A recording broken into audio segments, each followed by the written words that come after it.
You guys okay? Yeah, somebody up there that's bleeding. He's bleeding out. Hey, look, he got shot. He's bleeding. Shooter. Put him down. Let me see him. Where'd he get hit?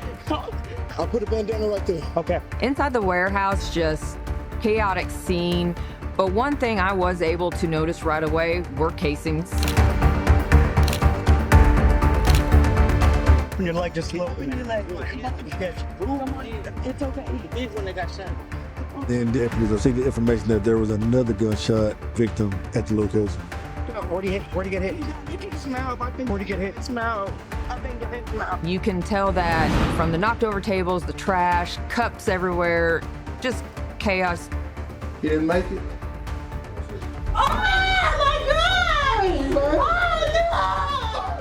Why my son? Why my son?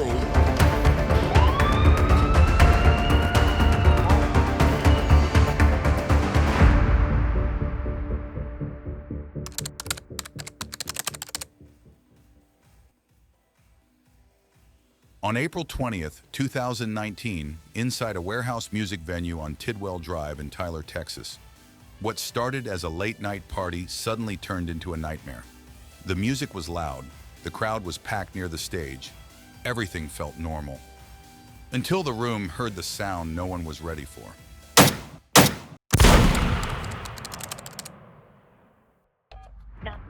What is your emergency? We're at a party at Tidwell and someone was shooting and someone got shot. Okay, hold on 1 second, okay? Sorry. Yeah. And you're at the Tidwell, are you with the patient now that was shot? Yes. All right. Where were they shot at? I don't know. They were one of my friends. Okay, do you know who shot them? No. Okay. I've got people on the way, okay? But even on the 911 call, the information was unclear. There had been a shooting, but no one knew who had been shot. No one knew how many people were injured. And worst of all, no one knew where the shooter was. Was he still inside the warehouse? Had he escaped into the crowd? Or was he standing somewhere nearby, waiting to fire again? With almost no clear information, officers rushed toward the scene. And when they arrived, they found something painful. Right now, officer just showed up. Where's he at? Just got shot down. Where's he at? They're right in the warehouse. The shooter. There's a guy in a white shirt with a gun. There's a gun? He's here now. Okay, all right. So this is here now. 24 getting reports that the gunman has already left the scene. I'm gonna go ahead and double check. I'm already parked out here on the loop extension at the entrance of Tidwell. Several subjects are leaving at a high rate of speed. You might want to pick it up, guys.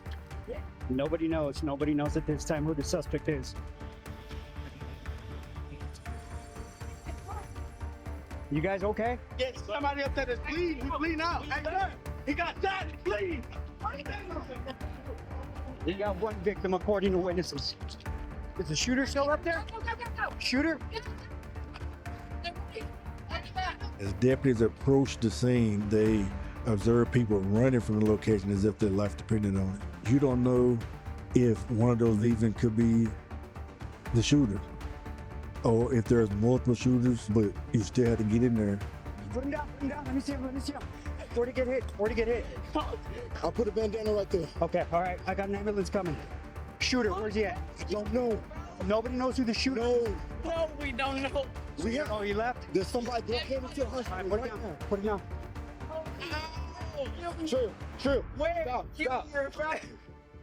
Is it really blood right there, bro? Hey, don't worry about this. Don't worry about it, bro. 24, I got one victim shot in the leg. The officer immediately called for backup, but he had a serious problem. Right in front of him was a victim who had already been shot, bleeding on the ground. But somewhere in that same chaos, the shooter could still be nearby. Come on. You want me untitled? No. No, here with that. Hold on. That's something your leg just. It's okay. He's when they got shot. He breathing. Look at me. You laying right there by the exit. This crazy. That's one of our niggas. Don't be digging and just. This might be a little tight, all right? It's gonna be a little tight. It's okay. gotta do that. We gotta do that. We brought them down here. We gotta do that. I'm so sorry. We gotta do that. All right, it's gonna be a little tight. While the officer was trying to save the first victim, the situation suddenly became even worse. Someone shouted that there was another person down. 24 Another just for victim had been information, hit. tourniquet's been put on. Now the officer knew this was not just one wounded man on the ground. There were multiple victims, and the shooter was still nowhere to be found. They transported another person. He's laying right there. Is there somebody else inside, sir? Yes, sir. Then deputies received the information that there was another gunshot victim at the location. Just more and more chaos. 24, we got a second victim possible. Speed it up. They found the next gunshot victim shirtless at the entrance of the club. Where'd he get hit? Mouth. I think Where'd he get hit? it's mouth. I think it hit mouth. That's why I'm trying to make sure myself can do it. Temple, we got 2 victims. One shot in the leg, the other one, I don't know where he's hit. He's unresponsive at this time. EMS is on scene. They're coming.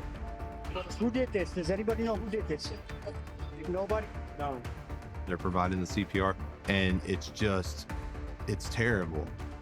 They see a small amount of blood coming out of his mouth. They see him prone down on the ground, and he's not responding to anyone talking to him. Where's my victim? Up the top to the right. We get medical up there. That's when we realize that he has an actual gunshot wound to his back. This is not something we're unaccustomed to, but it's something that no one wants to deal with as a human being. What's his name? It's KEYUNTA DEVOR.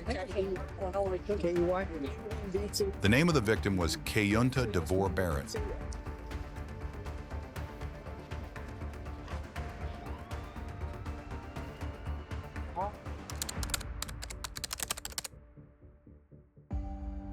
But we need to make sure we get our scene integrity going up, so we move everybody out here for a moment. All right?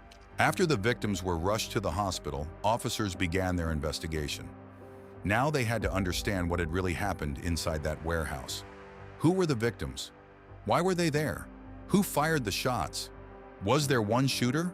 Or more than one? Had the shooter escaped? And how many bullets had been fired? Every answer was important, because only by putting these pieces together could investigators understand the truth of that night. Detective Teresa Smith arrived at the crime scene and took over the investigation. When I arrive on scene, I do take control of the scene, being the lead detective. At that point, we had 3 victims at the hospital that had been shot. Our first victim was set. The first one got transported by POV. Okay. That wooden fence, that's where the second victim was. EMS trash where he was laying. First thing I want to do is talk to my deputies to see what they've gathered so far. Shooting happened inside, correct? Yes. You're gonna walk in, there's a stage right in the middle. On the left-hand side is where the casings are. So let's go check that out. My deputies led me to believe that the shooting actually occurred inside the building. So of course, we were brought to inside the warehouse. Inside the warehouse, just chaotic scene. But one thing I was able to notice right away were casings.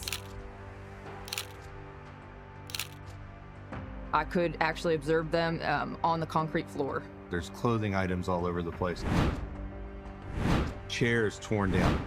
We can see blood spatter on ground, on some objects.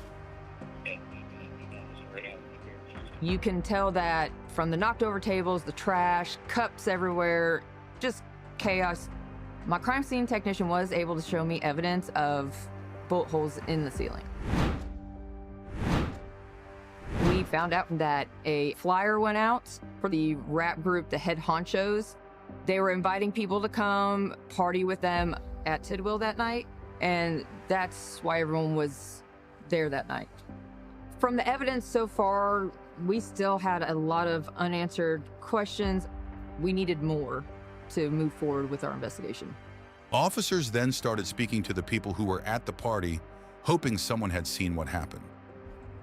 And as soon as it happened, everyone got down and I got to the stage. Shots started going off probably like 15 seconds after the fight started. Oh, did you see anything? Oh, the DJ. Okay. I was on stage, I was DJing, and I started seeing the scuffle. So naturally, I turned the music off. And when I turned off the music, the next thing I knew, I just heard the shots, and we all just got down. And when I got up, my friend Trey was hit, and my friend Junior was hit. And I went outside, my friend was in the game. The DJ told officers that everything started with a physical altercation near the stage, and then he gave them a name. What's his name? BJ. PJ? So PJ is one of the people involved in Yeah, that's what I only know his alias is PJ.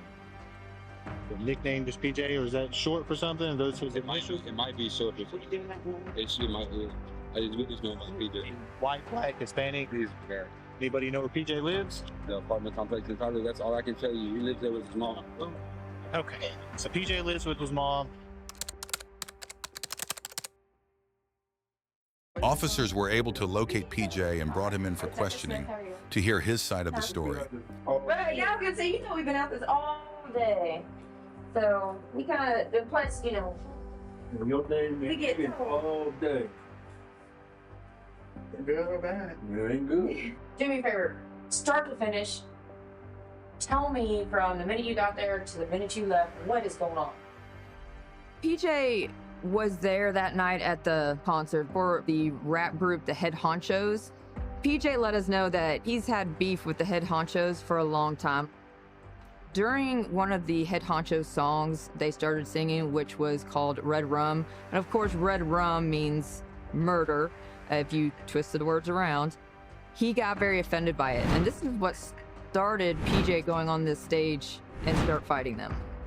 Tells us he's more of a physical fighter and does not carry a gun. People texting PJ, was you shooting at the party? Was you shooting at the party? Was you shooting at the party? I know you don't mess with guns. I don't mess with guns. I mean, what in the world do I look like messing with a gun? I'm on probation. Get caught with one. I'm gone. I don't want to spend no time in jail. I don't have any intentions. I don't feel the need to take nobody off this earth unless they threaten me. What I mean by threatening is in a kill to be killed situation. After speaking to PJ, detectives still had nothing solid. There was no evidence to hold him, so they had no choice but to let him go. And once again, they were back to zero. The shooter was still unidentified. The weapon was still missing.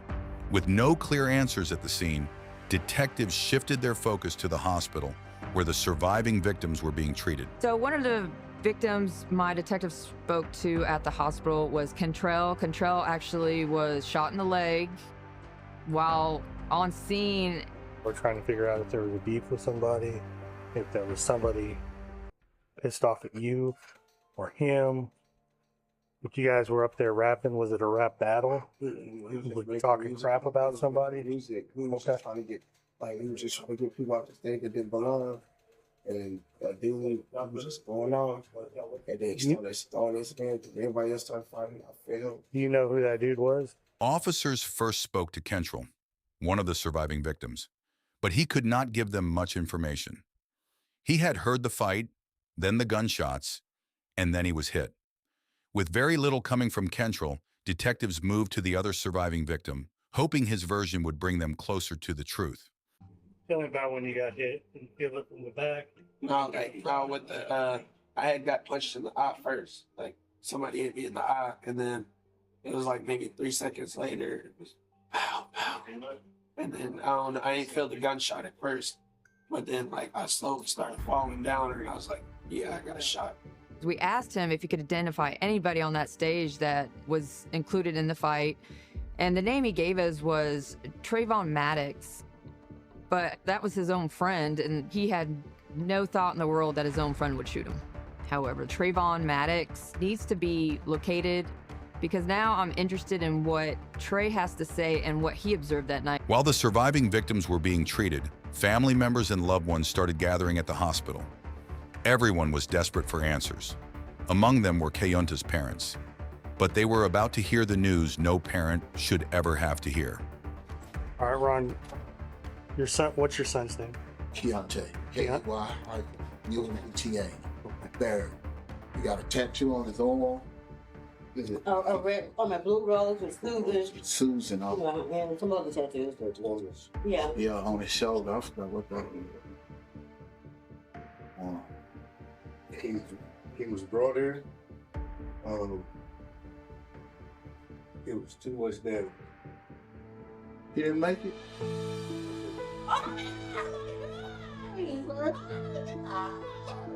We had to notify them of what had happened. That KEYUNTA had passed, and we knew at that point we were working a homicide investigation. And the totality and everything kind of got a lot more intense at that point. They told us that they couldn't save him, that they lost him. That was the moment that it sunk into me that I'm gonna have to bury a child. I just lost a son. And I was asking God, like, what did I do? What did I do wrong for you to punish me because you took my son from me?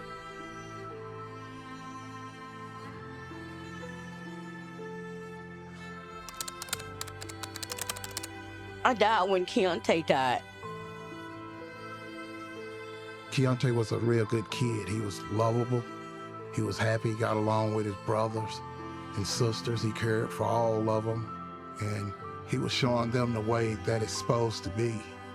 The moment I found out about KEYUNTA getting shot, his brother had called me. He said, "Daddy, they just called me and told me KEYUNTA got shot." I was in disbelief. They said, hurry up and get to the hospital because KEYUNTA's been shot. Why my son? Why my son? I didn't understand. KEYUNTA, he was a good person. The moment KEYUNTA's parents heard the news, they lost control. And when the people waiting outside realized what had happened, the hospital turned into complete chaos. People were crying, screaming, and blaming each other. Names were being thrown around, but one name came out very clearly: Trayvon Maddox. Now officers needed to find Trayvon Maddox, and soon they were able to track him down. Hey, Trey, how are you? Good morning. Hey, so of course, you know why we're here, right? About what happened last night? Yeah, because I know you were one of the individuals there, right? Okay. Trayvon tells me right away, I was expecting you guys to come to my house. He appeared to be calm, cooperative, wasn't really worried that we were there. Huh? You ever go to the hospital? I couldn't go to the hospital because they thought I did it. They thought like I shot him, like literally. They thought. Who said that? Everybody, like all them, his family, like because they were trying to fight with my friend, right? Mm-hmm. He said that he knew that a lot of people were so-called trash talking him, calling him the shooter, saying that he's the one that shot KEYUNTA and being blamed for it. So I continued to press Trayvon on what happened at the club. People came on stage and they hit my homeboy Trail. Okay. And when they hit him, gunshots went off. Mm-hmm. And when the gunshots went off, I heard 2 gunshots, right? Mm-hmm. I heard 2 gunshots. He got hit in the leg. He said, "Oh, I'm shot." So I grabbed his gun. I shot in the air. There's a bullet hole in the, you can go look at Tidwell. There is a bullet hole in the air where I shot right in the air. And then 3 more shots went off at us, on stage. When Trayvon mentioned that he grabbed a gun from Contrell's waist, this is the first time I've heard that Contrell had a gun on him. Where's the gun at? He said, "Where is the gun?" The gun is in my car. Like, I didn't drive my car here because I was drunk. So it was at Tidwell. I gave my keys to my homeboy. Even though Trayvon was cooperative, detectives knew they needed more from him. His story had too many unanswered questions. He admitted there was a gun. He admitted he had used it. But now that same gun was missing. And for investigators, that was hard to believe. If the gun could prove Trayvon's version of the story, then why was it not with him? To get the truth, officers brought Trayvon in for a proper interview.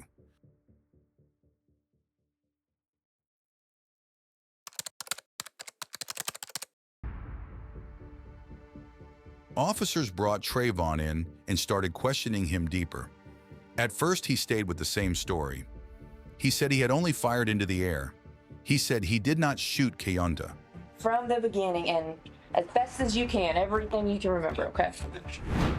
So We was all on stage and like we're performing, and it's the group that don't like us. You know, one of them got mad when he got on stage and pushed my homeboy, and then he hit him. And when he hit him, I heard a shot, like somebody shot. And my homeboy looked at me, he said, I got shot.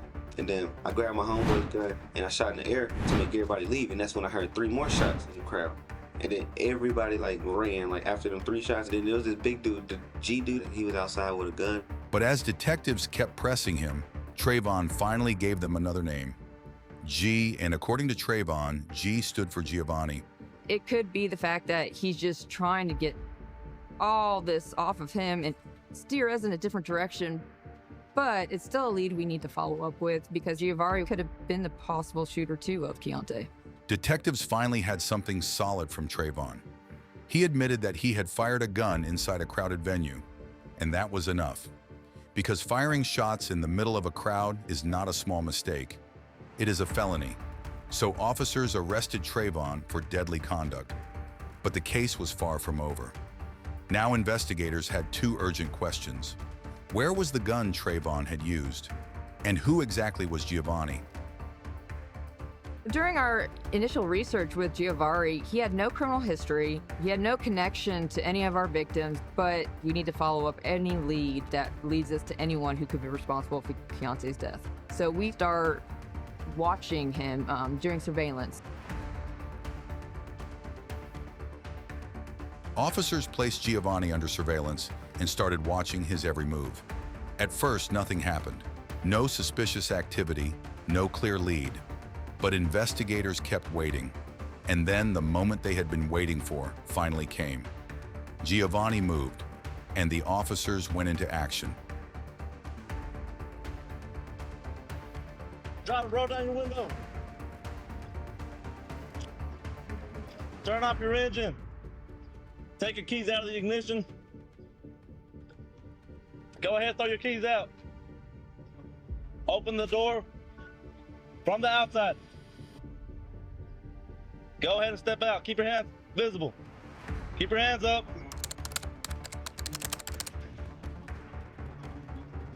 Step out. Just step out. Keep your hands up. Turn away from me. Back up slowly. During the felony traffic stop, deputies were able to call out the individual driving the car back to them and properly detain him. They were able to identify the individual as being Giovanni. Hey, go back. What's going on? If they need to get their gun, use the key to open the trunk. Use the key to open the trunk? It's in the trunk? Yeah. Hey, say you need a key to open up the trunk. That's where the pistol's at. During Giovanni's felony traffic stop, officers located a handgun in the trunk of his vehicle. Finding a firearm in Giovanni's vehicle was very important, especially if this could be the potential murder weapon of KEYUNTA. Do you mind passing that seat? Yeah.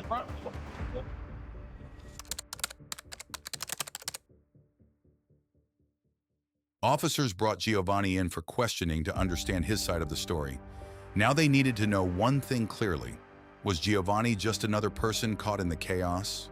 Or was he connected to the shooting? I probably wasn't even there for like 15 minutes. So I get there, whatever. I mean, I can tell there's a lot of tension going on from some guys that's on the dance floor, some guys that's on the stage. And they start fighting on stage, probably 10, 15 seconds. That's when you hear the first shot. And then after the first one, like 2 more went off. They were like back to back. So everybody trying to get out the door or whatever. I went and got my gun. I grabbed my gun from the car. I didn't have my gun in front. I grabbed my gun from the car. I mean, and I know like a couple of people seen me with my gun, but also, I ain't shooting nobody. You can check the ballistics or whatever you need to do. I'm just trying to, you know what I'm saying, play my name. Giovanni admitted that he did take out his gun, but according to him, that happened only after the shooting was already over. He told officers that his gun had been inside the trunk of his car and that he never took it inside the warehouse. Giovanni was firm about one thing. He wanted to clear his name, and in the end, he was telling the truth. As officers moved further into the investigation, they found something strange. As we continued to investigate, a rumor was brought to our attention that a man named Nathan Austin was in possible possession of the gun that Trayvon used.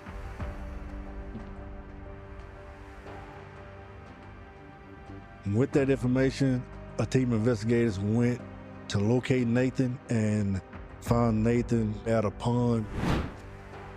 When detectives approach Nathan in the pond, the first thing he says to them is, "I'm looking for the gun that Trayvon used." Nathan does tell detectives he is responsible for throwing the gun in the pond. So with this new information, we brought Nathan to our office for further questioning. This is Detective 3. Hi, Nathan. Yeah. Just gonna be waiting. I'm gonna turn the phone on silent, okay? So she shows up and she's like, I've got this, Trey gave me this gun. She wanted to throw it in Lake Tyler. I was just like, that's dumb. Nathan did admit to us that he was there at Tidwell after they went to the hospital. He was actually approached by a girl there who said that she was at the concert that night and that she had possession of Trayvon's gun. I was like, just come out to my land and put it in my lake. So then you don't get seen on the side of the road. She just kept freaking out, and said she wanted to get rid of it. And I was like, fine, just give it to me and I'll do it. So she took the gun out of the trunk and handed it to you?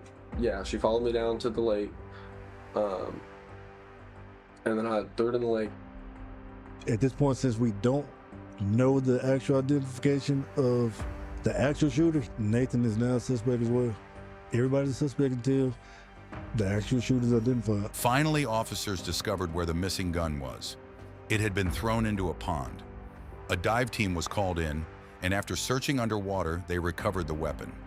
This was the biggest breakthrough in the case, because now, for the first time, detectives had the one piece of evidence that could reveal the truth. The gun could finally answer the question everyone was asking: who killed KEYUNTTA DEVOR BARRETT? Officers sent both weapons for ballistic testing, Giovanni's gun and the gun recovered from the pond. Now everything depended on the lab results. And when the results finally came back, detectives had their answer. The gun found in the pond was the weapon that fired the bullet that killed KEYUNDTA DEVOR BARRETT. Now it was time to deliver this news to Trayvon, who was already sitting in jail. Detectives went to him with the lab results. And this time, it was not a rumor. It was not a witness statement. It was forensic proof. The gun Trayvon had used was the same gun that fired the bullet that killed KEYUNTTA DEVOR BARRETT. We do have to tell you something. What is that? No, it's not good news.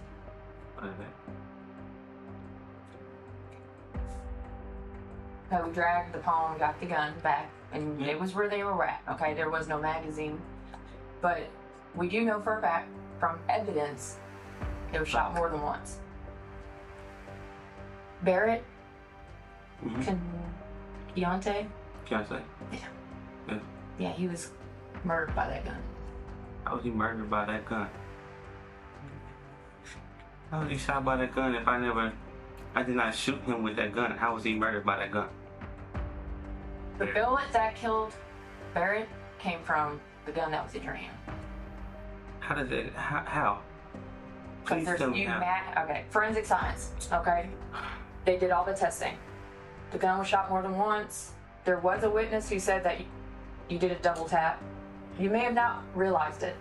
I did not shoot that boy. That was my friend. I know. He kept on repeating that he shot up in the ceiling.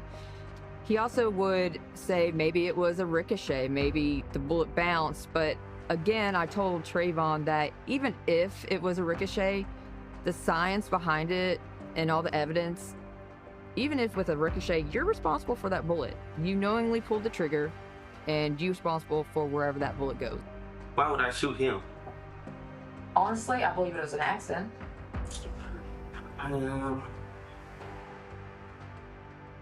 I do believe it was an accident. I did not shoot him.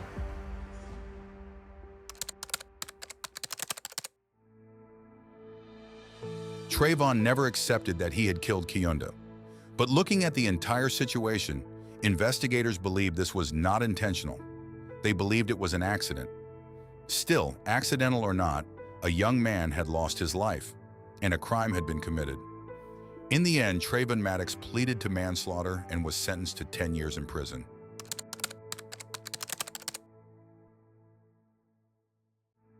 The motive behind KEYUNTA's death was not revenge. It was not a planned killing. It was a fight that turned into panic, and panic that turned into gunfire. Trayvon claimed he only fired into the air, but in a crowded warehouse, one reckless shot was enough to take a life. And that night, KEYUNTA DEVOR BARRETT did not die because someone came there to kill him. He died because someone brought a gun into chaos and pulled the trigger.